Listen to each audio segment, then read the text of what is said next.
بسم الله الرحمن الرحيم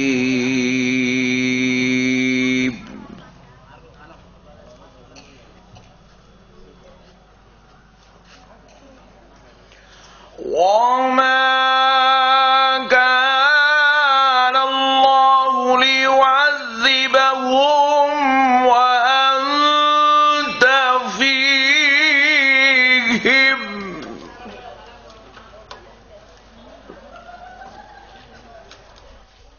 وقال الله تبارك وتعالى في القرآن المجيد والفرقان الحميد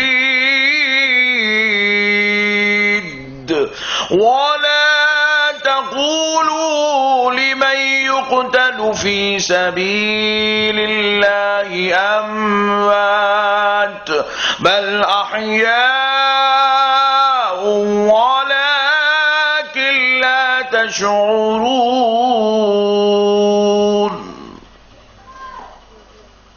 صدق الله المولانا العظيم وبلغنا رسوله النبي الكريم کی الفت کا فیضان سے عظمت مصطفیٰ و فیضان اولیاء اللہ کی اس مقدس اور مبارک مجلس میں ہم سب کو شرکت کی سعادت اور توفیق نصیب ہوئی ہے۔ اس پر ہم اللہ تبارک و تعالی کا جتنا بھی شکر بجا لائیں کم ہے کہ پروردگار نے ایسی مبارک سعادت اور توفیق سے ہمیں اپنے قلوب کو جلا بخشی ہے۔ معزز سامعین کرام،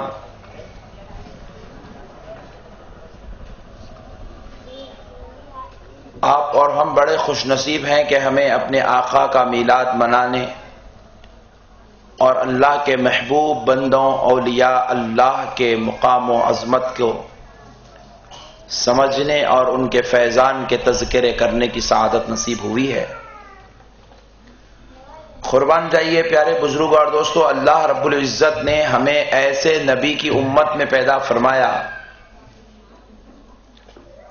کہ اللہ رب العزت نے ان کی ذات اقدس کو کائنات کی ہر شے کے لیے رحمت بنا کر نازل فرمایا۔ حد تو یہ ہے کہ اس ذات کریمہ سے جن جن چیزوں کو بھی نسبت ہوتی گئی وہ چیزیں بھی عظمت والی ہوتی چلی گئی۔ اب آپ ذرا غور کر دیکھیں کہ ہمارے نبی رحمت للعالمین صلی اللہ علیہ وسلم کا مقام اللہ نے کتنا بلند فرمایا ہے کہ ہر انسان دنیا میں آتا ہے، آنے کے بعد اس میں قابلیت آتی ہے، خوب محنتوں مشقتوں کرنے کے بعد ایک معیار کو پہنچتا ہے، اور اس معیار پر پہنچ کر جب اپنی قابلیت کو منواتا ہے تو تب اس کے اندر کچھ صلاحیتیں نکھر کر آتی ہیں، اس کا مقام بنتا ہے، اس کے چرچے ہوتے ہیں، اس کے تذکرے ہوتے ہیں، اس کی تعریف ہوتی ہے۔ اور بعض لوگ مانتے مانتے اس کی صلاحیتوں کو قبول کرتے ہیں اور بعض تو اس کی صلاحیت کو قبول بھی نہیں کرتے، اس قابل انسان کی قابلیت کو قبول نہیں کرتے۔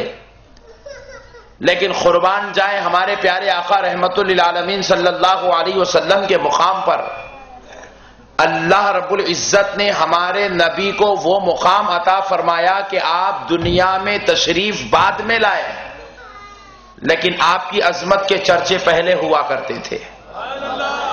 بعد کا چرچا ہونا تو عقلی تقاضا ہے، قبول کیا جائے گا۔ نبی آ رہے ہیں، معجزہ دکھائے گے، امت بات مان لے گی۔ نبی بن کر تشریف لا رہے ہیں، امت آپ کی عظمت کو قبول کر لے گی، کفار بھی آپ کی عظمت کو قبول کر لیں گے، غیر بھی آپ کی عظمت کو قبول کر لیں گے۔ یہ بات تو سمجھ میں آتی ہے، لیکن ذرا غور کر دیکھیے ہمارے نبی کا مقام اتنا بلند ہے کہ ابھی ہمارے آقا آمنہ کے لال عبداللہ کے دلارے مکے کی زمین پر پیدا نہیں ہوئے ہیں۔ آپ سے پہلے عیسیٰ علیہ السلام اپنی امت میں میں آپ کا چرچا فرما رہے ہیں، حضرت موسیٰ اپنی امت میں آپ کا چرچا فرما رہے ہیں، حضرت ابراہیم اپنے زمانے میں چرچا کر رہے ہیں، حضرت اسماعیل اپنے زمانے میں آپ کا ذکر کر رہے ہیں، حضرت نوح اپنے زمانے میں ذکر کر رہے ہیں، حضرت آدم اپنے زمانے میں ذکر کر رہے ہیں، تو پتہ کیا چلا؟ اللہ نے مصطفیٰ کو وہ مقام عطا فرمایا۔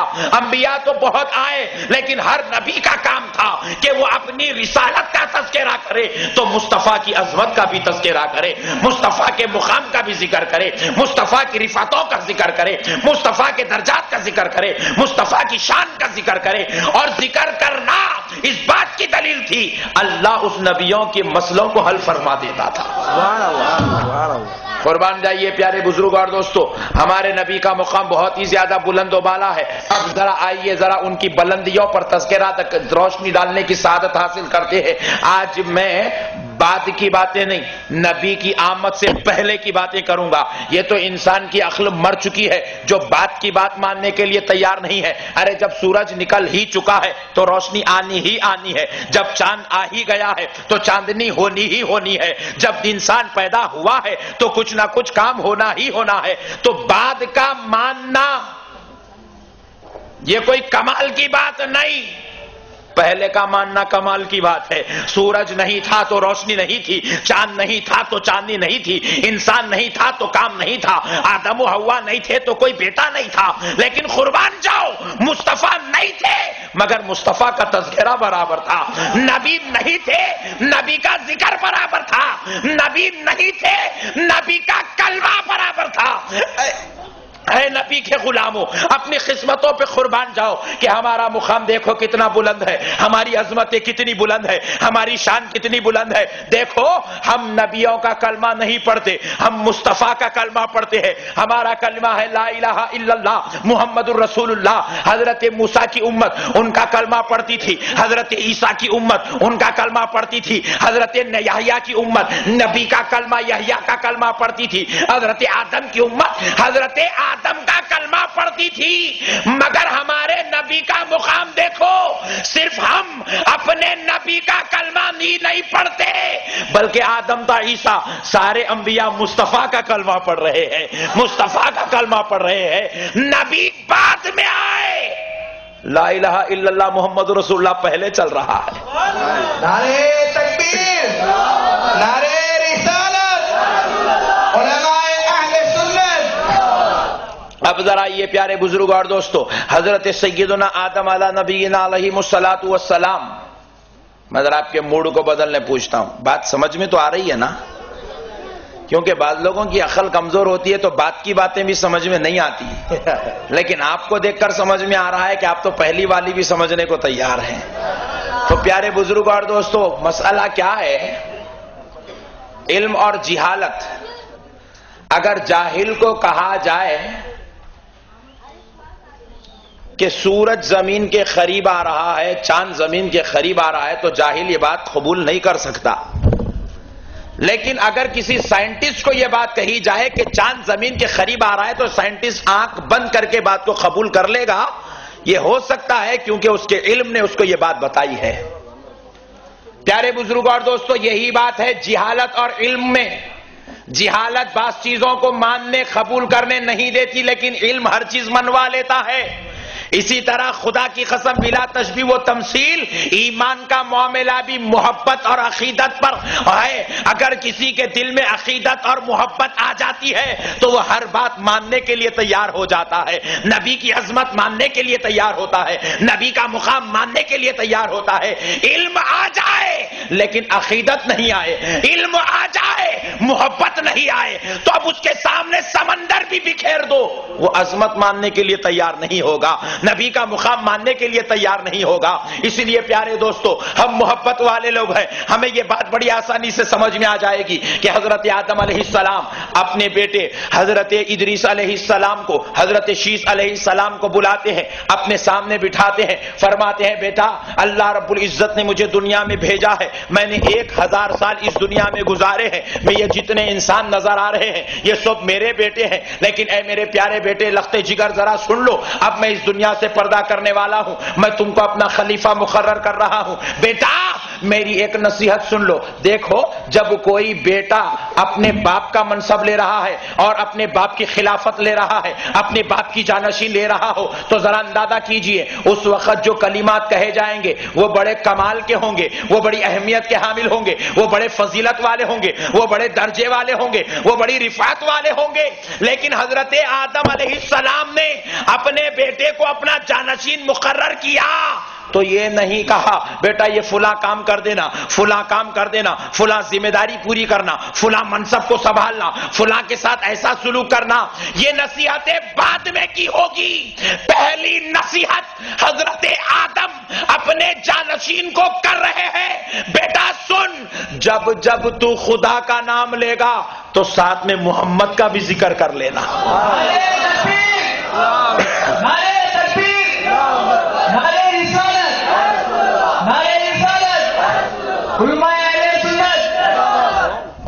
قربان جاؤ پیارے بزرگ اور دوستو,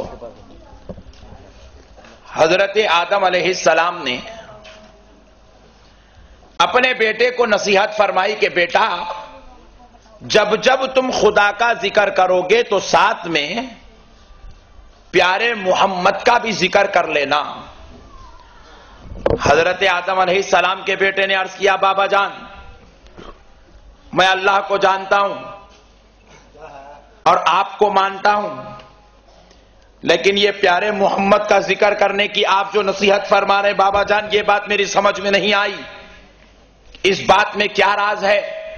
حضرت آدم علیہ السلام فرماتے ہیں بیٹا سنو, جب میں جنت میں تھا تو میں نے جنت کے ہر جھاڑ اور ہر جھاڑ کے ہر پتے پر میں نے محمد کا نام لکھا ہوا دیکھا. بیٹا میں جب جنت میں تھا تو میں نے جنت کے جھاڑوں کی ہر ڈغالی پر محمد کا نام لکھا ہوا دیکھا. بیٹا جب میں جنت میں تھا تو جنت کے ایک ایک درجہ جب میں بلند ہوتا, ہر درجے کے چڑھنے کے لیے مجھ سے کہا جاتا محمد کا نام لو تو آگے کا درجہ بھی نصیب ہو جائے گا.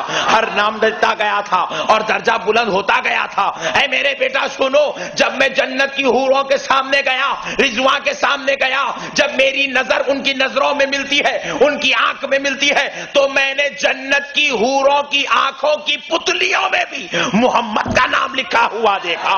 بیٹا صرف اتنا ہی نہیں, جب میں جنت سے نکالا گیا, جنت کے باہر آیا, جنت کا دروازہ بند کر دیا گیا, میں نے آخری بار پلٹ کر جب جنت کو دیکھا تو کیا دیکھتا ہوں, جنت کے دروازے پر بھی محمد کا نام لکھا ہوا. فرماتے ہیں بیٹا سنو, جب میں نے عرش پر دیکھا تھا تو اللہ کے نام کے ساتھ محمد کا نام تھا. میں نے رب سے گزارش کی تھی اے اللہ تیرے نام کے ساتھ جس محمد کا نام جڑا ہوا ہے اسی محمد کے طفیل تو مجھے معاف فرما دے. تو میرے رب نے میری اس خواہش کو قبول فرمائی, میری اس لغزش کو میرے رب نے معاف فرمائی. تو گویا کہ حضرت آدم بتا رہے ہیں یہ وہ محمد ہے کہ جن کا تذکرہ جنت میں بھی ہو رہا ہے, جنت میں ان کا نام لکھا جا رہا ہے, جنت میں ان کی عظمتیں بیان ہو رہی ہے, جنت میں ان کے درجے بیان ہو رہے ہیں. ارے حد تو یہ ہے, حضرت آدم جب اپنے بیٹے کو اپنا خلیفہ بنا کر اپنے منصب پر بٹھا رہے ہیں تو اپنی انگوٹھی اتار کر اپنے بیٹے کو پہنا رہے ہیں. بیٹے جب اس میں غور کر کے دیکھتے ہیں تو کیا پتا چلتا ہے, حضرت آدم علیہ السلام کی انگوٹھی میں اللہ کے نام کے ساتھ محمد کا نام لکھا ہوا ہے. سبحان اللہ, سبحان اللہ. قربان جاؤ پیارے بزرگ اور دوستو, نعرے تکبیر, نعرے رسالت, نعرے تکبیر, نعرے رسالت. ہمارے نبی کا مقام بہت بلند ہے, ہم کو چاہیے کہ ہم نبی کے سچے دیوانے بن کر زندگی گزاریں. پیارے بزرگ اور دوستو یہی نہیں, آپ ذرا آئیے غور کرتے ہیں تو یہ انبیاء کرام ہیں جو ہمارے نبی کے تذکرے فرما رہے ہیں. ہو سکتا ہے کسی کے ذہن میں خیال آ رہا ہوگا کہ انبیاء اکرام کو نبوت نبی پاک کے صدقے میں ملی اس لیے وہ نبی پاک کا ذکر کرتے تھے. نہیں پیارے بزرگوں اور دوستوں, صرف انبیاء ہی ہمارے نبی کا ذکر نہیں کرتے تھے بلکہ ہمارے نبی کی آمد سے پہلے انبیاء کی امتیں بھی ہمارے نبی کا تذکرہ کرتی تھی. سبحان اللہ. ذرا دیکھیے حضرت موسیٰ علیہ السلام کا مقدس اور مبارک زمانہ ہے. حضرت موسیٰ علیہ السلام کے زمانے میں آپ کے ایک امتی کا انتقال ہو گیا، وہ بڑا گناہگار تھا، خطاکار تھا، سیاہکار تھا، بدکار تھا. اس گناہگار اور خطاکار کے تعلق سے سارے لوگ محلے